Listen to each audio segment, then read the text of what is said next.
Miss Shawnee from Manila. Lori, curious ako sa pangalan, sa apelido mo, Miss Shawnee. Ano yun?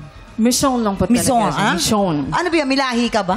Wala po. Ano lang po. Kumbaga, isa siyang name na inimbento ko from the word mission. Anong mission mo? Siyempre ang manalo, di ba? Opo. Oo, yun ang mission mo. Manalo. Okay, tignan naman natin kung ano ang masasabi ng ating mga inampalan. Hi, Lori. I actually like your tone. Ang boses mo maganda. Siyempre, hindi natin masyadong makikita kasi medyo upbeat yung song.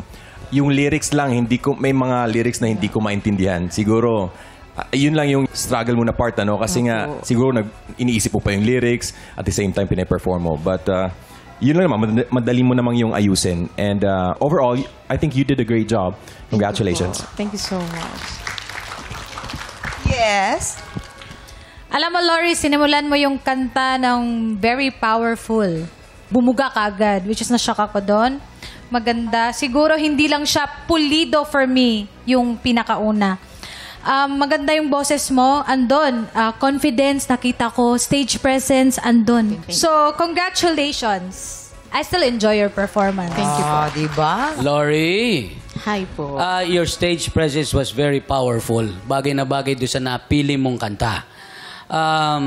Pupunta lang tayo doon sa low notes. Medyo hindi siya malinaw. Hindi ko siya masyadong marinig dahil siguro wala sa range mo. Siguro dapat itinaas lang natin ng konti yung key para naaabot mo yung mababang notes. Nung nag-a-adlib ka na, dun mo hindi masyado siyang nasasapol. So, kailangan insayuhin mo, practicein mo yung low notes mo. Kasi yung high notes mo, yung bumibira ka na, okay na yon.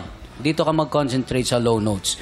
Napansin ko lagi nakapikit yung mata. Kapag bumibira ka na, nakapikit ka na. So, kailangan mo ng eye contact. Pag nagpe-perform ka at lagi ka nakapikit, hindi mo alam kung ano ang sinasabi, nakikita mo sa ano ng reaction ng audience sa'yo.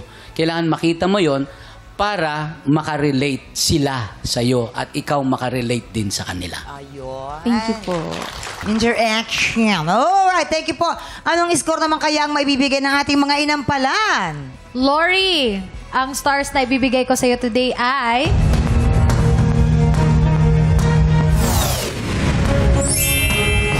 Stars. Ako naman, Lori, ang ibibigay kong star sa'yo ay... 3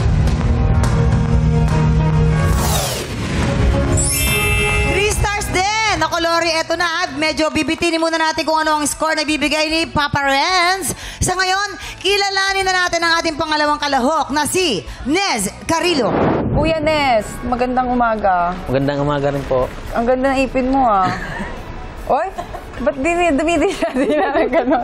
Hindi kasi, balita ko daw talagang ang powers mo, singing powers mo ay nanggagaling sa gilagid mo. Bakit naman gano'n? Hindi ko po alam kasi ay pag nakalagay yung ngipin ko, hindi pa ako makakanta. Usually, tinatanggal mo talaga siya, Opo. gano'n. Mas komportable pong kumanta pag wala po yung ngipin. Si Kuya Nes, palaban to. Talagang palagi siyang sumasali sa mga singing contest kahit na most of the time ay hindi ka pinapalad. Paano ka na-encourage na sumali pa rin ng sumali? Hindi ko naman kasi habol yung manalo kasi ang... So habol mo matalo? Ganon? Hindi po. Ang gusto ko lang po yung makapag-perform ako sa yung susubukan. Opo, masubukan ko lang yung sarili una sa audition muna. Kung maipasa ko, titingnan ko kung hanggang saang level, hanggang sa kung makapasok ako. Maraming salamat, Kuya. Salamat Good luck po. sa'yo. Iba ka. Nez Carrillo of Taguig. Pre! Cheers! And tables for rent. Pre. Hindi. Pero ito, serious tayo. Ang husay. Pero, eto daw, lagi mo daw nakakalimutang i-shout out yung iyong mga, mga katoda mo. Ano ba naman yan, Sila pa naman ang tagapindot mo sa 1, 7, 4. Sige, shout out mo sila ngayon. Go! Mga kasama, sasama matulad dyan sa Taguig. Shout out sa inyo.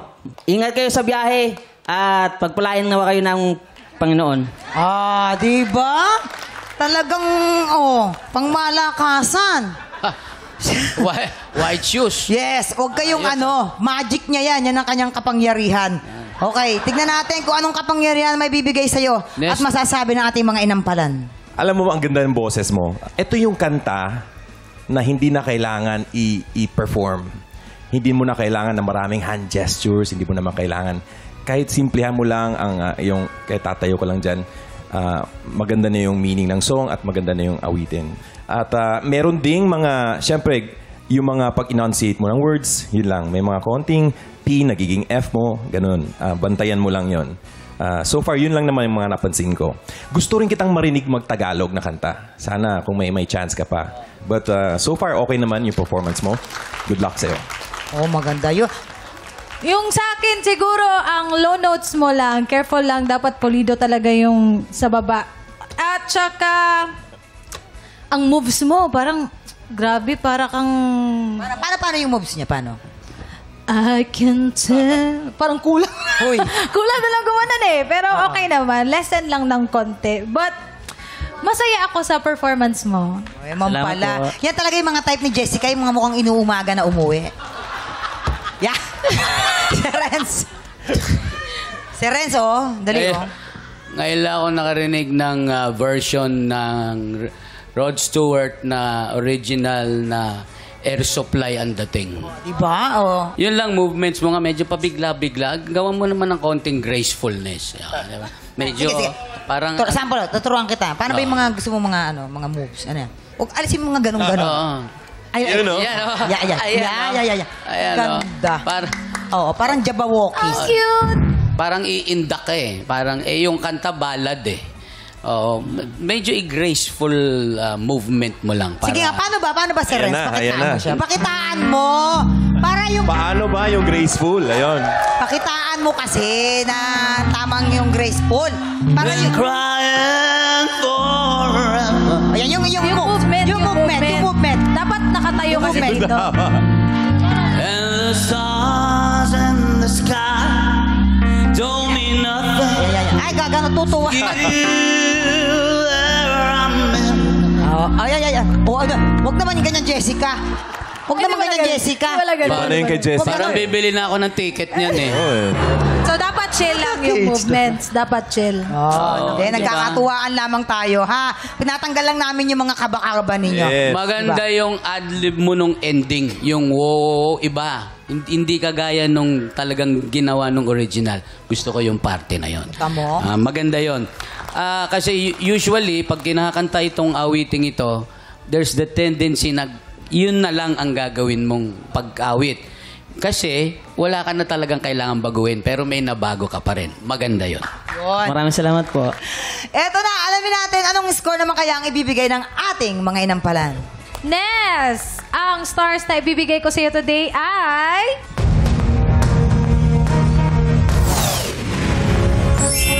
Four stars.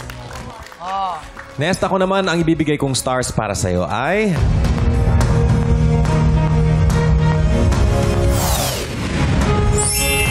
Salamat po. 3 stars. Naku, eto na. Mamaya na natin ipapakita ang scores na ibibigay syempre ni Sir Renz. So far, si Lori ay meron na pong 6 stars. At ikaw naman, Nez, ay meron ng 7 stars. Okay.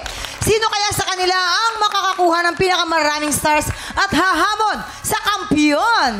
Alamin sa pagbabalik ng tanghalan ng kampiyon. Dito lang po yan sa TikTok Live!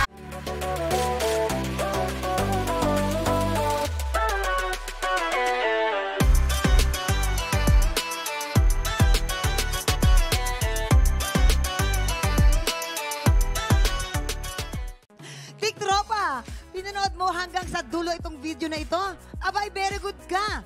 For more happy time, watch more TikTok Lock videos on our official social media pages and subscribe to GMA Network official YouTube channel.